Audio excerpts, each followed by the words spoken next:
Newport News, Virginia. Democrats across Virginia expressed profound disappointment Wednesday after Republicans romped to an unlikely victory in the governor's race, an ominous sign for the Democratic Party before next year's midterm. But one group refused to be blamed for the party's poor showing: black voters and elected officials. Fears about black turnout and a lack of enthusiasm did not materialize in Tuesday's results, as former Governor Terry McAuliffe, a Democrat, ran close to expected totals in the state's majority black areas. Instead, black state leaders and voters who backed McAuliffe said the results were a sign that the party could not rely on minority voters to cover its cratering totals in more white areas of the state, particularly in rural communities that voted heavily for Glenn Youngkin, the Republican businessman who won. "I believe that black voters are easily the first target for when things don't go for how they want it to go," said Marcia Price, a member of the Virginia House of Delegates who won re-election. "It's a trash take to look at us and not the middle," she said.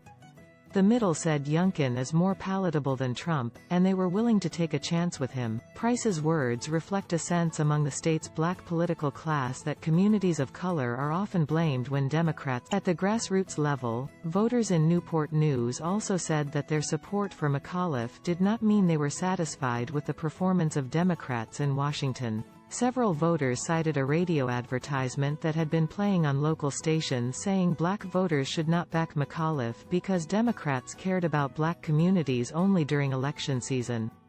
They rejected the ad's plea to stay home but said the general theme resonated, and they urged Democrats in Congress to pass bold legislation on President Joe Biden's core campaign promises, including climate change, police reform and economic investment. "A lot of people are upset with Biden," said William Joyner, a 54-year-old Democrat. "We have high gas prices.